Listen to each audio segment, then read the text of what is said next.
What's up, everyone? John Renter from Techno Buffalo with an unboxing of this guy, BlackBerry's latest, the Q10. It's either the big brother or little brother of this guy, the Z10. I am really excited to take a look at this guy. It's been a long time coming. It's coming to every major carrier. If you loved old school Blackberries with the keyboard but want that awesome touchscreen-ness, this might be a phone to take a look at. Let's go ahead and open it up.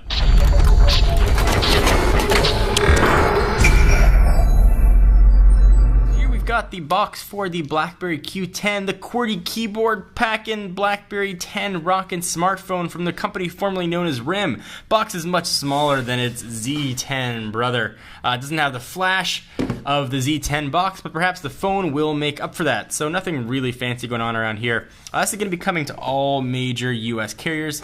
I believe we have the AT&T version, although I'm not entirely sure. We will take a look when we finally open this up, which I'm very excited to do.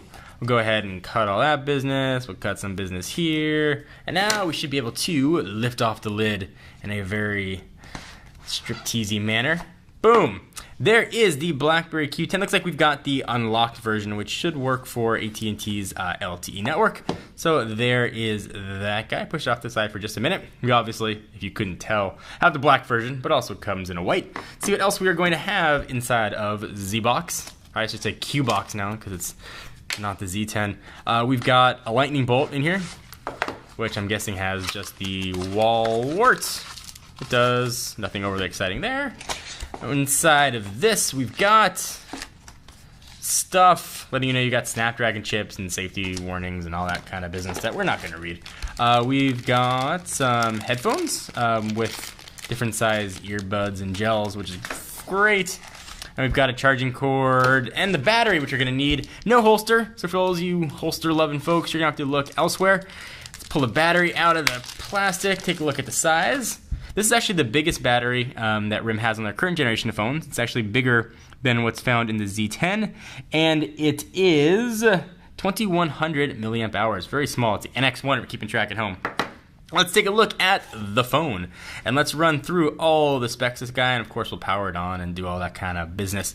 So the big deal here is this QWERTY keyboard. It doesn't have the same shape as the out generation keyboards, the Blackberry Bold 9900, which kind of had that curved, smiley look to it. This one is more, what's on the phone there? Is a more horizontal look to it, so we'll see how that typing works. But BlackBerry's done an incredible job with their fret locations and the keyboard feel. I believe the keyboard's actually a little bit larger than 9900. The key size actually changes as you go through from the outside all the way different. This one has unified and sort of larger keys. So interesting there. The screen that you are looking at here is a square screen. It's 3.1 inches. It's 720 screen, so it's very easy to remember. 720 by 720, or even I could say 720 by 720, depending on which way you want to go. Super AMOLED screen. It's powered by BlackBerry 10.1 actually, so it's got some new features. You can type text, for example, if you want to text, and you can open up that, or call if you want to call. It's powered by the same processor we've got in the Z10. Actually, specs aside from the screen and keyboard, it's almost identical. It's a 1.5 gigahertz dual-core Snapdragon S4 chip, so it's pretty powerful. 2 gigs of RAM, 16 gigs of internal storage, but that's not enough for you. You've got a micro SD card in here as well. That can go up to 64. Camera, we've got an 8 megapixel shooter right there, and a 2 megapixel job right there on the front. 802.11 A, B, G, and N. It's 2.4 gigahertz and 5 gigahertz dual band. Bluetooth 4.0, 2100 milliamp hour battery. NFC is on board here. The height, it is 119.6 millimeters, so that's that, or 4.71 inches. 66.8 millimeters on the width. On the depth, 10.35, and it weighs 139 grams. Let's take a look at the back of the phone. It's got sort of a weaved glass, they're calling it feel. Really soft touch, feels great. The white version is a bit different. It doesn't have that same sort of feel to it if you get that, so bear that in mind. I had to change it so it wouldn't die when you pull it in and out of your jeans. So on the left-hand side of the phone, we've got charging port, and I believe that's HDMI out, and of course for syncing and the rest of the business. Nothing really on the bottom except for a mic. On the right-hand side, volume up and down, and you've got a mute button in the middle, and then your power and lock buttons on the top, another mic, and a 3.5 millimeter headphone jack. Let's pull off the back and see what we're going to have living inside. So you probably get this sucker off. Oh, it just slides off. All right, so that's easy. That is where your SIM card's going to live. That's where your micro SD card's going to dwell. And then, of course, you got your NFC radio there as well. So let's pop in the battery, power it on. We'll take a real quick look at the user interface. All right, so we've got the Q10 all booted up and ready to be used. So this is Blackberry 10 through and through here. Again, just a quick refresher on what it does or doesn't does. So if you go ahead and hit an application, for example, if you want to close it, you can swipe up. Right away, though, there's not that much of room here to swipe up. You got to pretty much start swiping from the bottom side of the keyboard.